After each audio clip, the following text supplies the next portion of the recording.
Hey guys, I was hoping you could give me advice. I'm Armando, and I'm having some issues with my significant other. Honestly, I've kind of made up my mind on how I want to handle this, but I wanted input from you guys before I proceed tonight. Alright, here goes. So I work in a fairly small office, maybe 20 or so people, but most are in their 40s. A few new girls started a few months ago, and one of them caught my eye. Let's call her Jenny.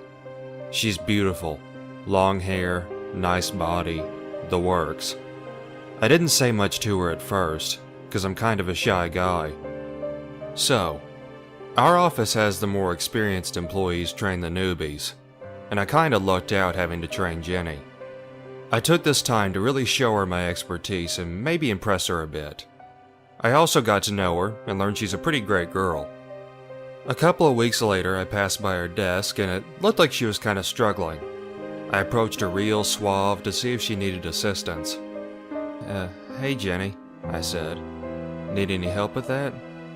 It, looks like you're having real trouble. Oh no, she replied. I mostly got it. Just trying to sort it through. I'm alright, thanks. She's like that. Doesn't like to be a nuisance. I could tell she was struggling, so I stood next to her real close and helped her through her calculations. That scored me major points. A few days later, I was taking lunch in the break room. Jenny walks in. Crap, she exclaimed to herself. Can't believe I forgot my lunch. Guess I'll be getting Chipotle. I was just about to heat up my home-cooked lunch, but I figured this was the perfect time to really knock her socks off. Hey, Jenny, I said. I accidentally packed 2 lunches and I'm stuffed. You can have this one if you want. Chicken and rice. Don't know if you'll like it, but some people said I'm a pretty good cook. Thanks Armando, but it's okay. Chipotle's only a 5-minute drive away and it's kind of my favorite. Why spend money on lunch? That $10 is almost an hour's pay. Here, take it. I don't want it to go to waste. I handed her the Tupperware container. She looked down at it for a bit, but eventually she took it. Thanks, she said with a short smile. Such a beautiful smile. I nodded real smooth-like and left the break room. I gave a little victory fist pump when I turned the corner. Sure, I was really hungry for the next 5 hours of work, but I could just see the points lighting up that scoreboard.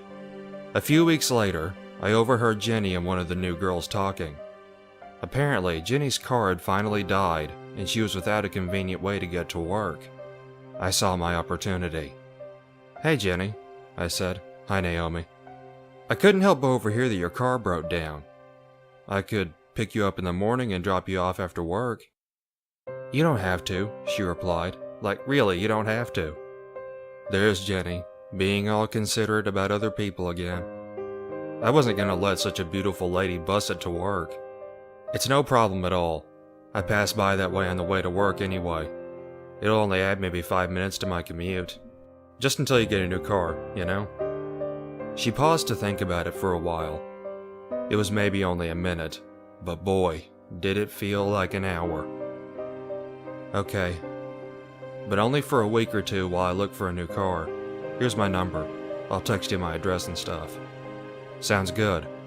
Hey, I'll even let you pick the radio station. I was in. I got her number, and we'd be riding to work every day. It did suck I'd be taking a half-hour detour every morning, but nothing comes without sacrifice, right? So we go to and from work together for the next few weeks. She always offers me gas money, but I always decline and ask to hear about her as payment instead. I learned so much about her.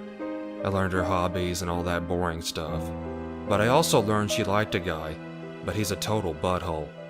He just uses her for sex. He's never there for her, not like I am. They've been talking for months, and he still won't make it official with her. I knew it was time to make my move. After work, I parked outside her house, and she did her usual routine of offering me $20 for gas. No thanks, pretty lady, I said. It's a gentleman's honor to chauffeur a woman like you around. Thanks, I think, she said. You know, you always call me that, pretty lady. It's kind of, weird, you know? Sorry about that, hon. I tend to say what I'm thinking. But there is a way you can repay me, though. More stories? Alright, I'll come up with some for tomorrow morning. No, not stories. Look, Jenny, I'll be honest. I've kind of had a crush on you from the beginning, and hearing about this guy Steve and how he's treating you like crap, I don't like it. You should be with me. I'll treat you way better than he can. You deserve a gentleman. She laughed nervously. Are those song lyrics? No. Well, yeah, but I mean them. Be my girl, Jenny. Sorry, Armando, but I'm really not interested in you that way. You're a nice guy and all, but you prefer buttholes. Look, Jenny, let's cut the bull crap. You know I want you. I know you want a good man. So let's make this happen. Sorry, but I'm just not really into you like that. If you don't want to drive me around anymore, I understand, but it's not going to happen with us. She reached for the door handle. I hit the lock button. She slowly turned her head to me. I get it, I said. You don't want to date. That's cool. Just invite me up. We can be friends with benefits. I'll pay attention to your body and needs, unlike that other butthole. You're talking crazy. You need to stop. I am crazy. I'm crazy about you, Jenny. If we're friends, if we were ever friends, let me go down on you, please. I need this. Just let me please you. I promise I'll do it better than he can. I'll make you squirt and everything. She glared at me as she unlocked the door. Goodbye, Armando. That freaking slut. After all the nice things I did for her, I poured my heart out to her, treated her like a lady, and still, she wants to go back to that douchebag. He doesn't care if she enjoys the sex. He's just in and out and he's done. I'm not like that. I care about her happiness. I just wish she'd see it. I start to think maybe I screwed up somewhere. I had to make it right, like a real man. I went out right after that and bought a gift. I texted her that night, telling her I was sorry, that we should just be friends, and I'll still pick her up in the morning. She agreed, and I was right out front in the morning. Once we were off, I handed her the gift.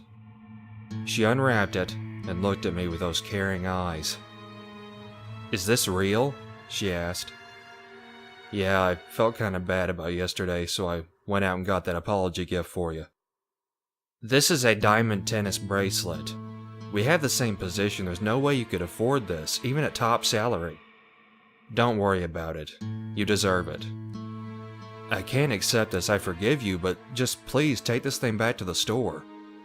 She wasn't going to budge this time. I begrudgingly took the bracelet back from her. Ugh.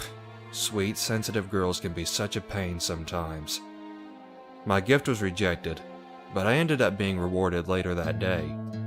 Since she started here, I noticed Jenny takes more bathroom breaks toward the end of the month. I guess that's when she has her period. You see, I'm observant like that. I actually pay attention to girls, unlike that David she's so in love with. Anyway, this time she basically ran to the bathroom, so I figured something was up. I waited until she exited the single-person room and went in after her. I dug through the garbage and hit the jackpot. A pair of blue lace panties wrapped in a sanitary bag. They were fresh. I took a big whiff of them and it sent chills down my spine. David would probably ignore her for a week, but not me. I cherish every part of her. It was also then I realized my mistake. I tried asking her out on her period. Silly me. I should have checked my calendar.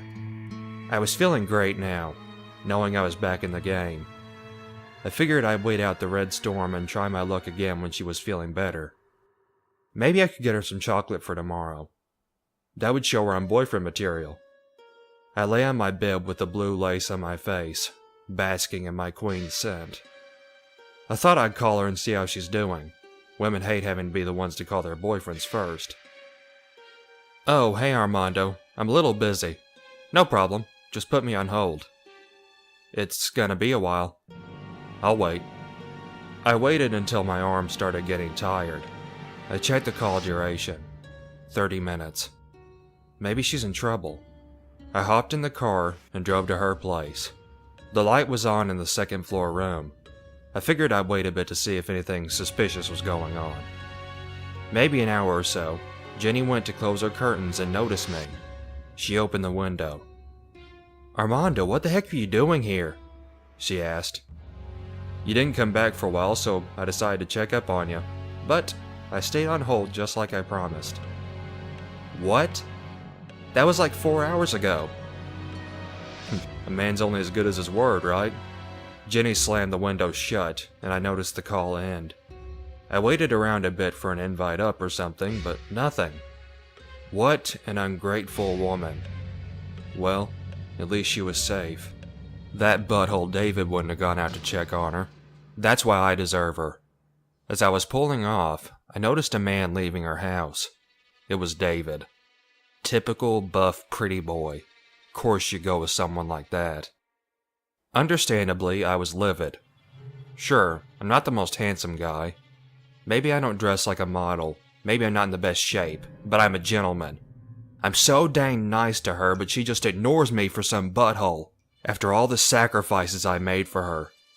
Why does he get to sleep with her while I'm sitting at home jacking it to the pictures I managed to catch of her feet during the summer or her butt when she reaches in the fridge? Why does he get to abandon her on her period while all I'm trying to do is get close to her? It's not fair. No, it's freaking bullcrap. I put in all this work to score points and he just walks in and he's already won the dang game. He doesn't care about you like I do, Jenny. He doesn't love you like I do. So, I figured it out. I have all the tools I need. I got some roofies to spike her drink at the monthly office party. I've got a nice place all picked out for us. Got some nice rope from a local Home Depot. And a nice knife I ordered online. I figured, hey, she wants to spend all her energy on this douchebag David, she's just wasting her time. She's wasting her life. So maybe I should just take it.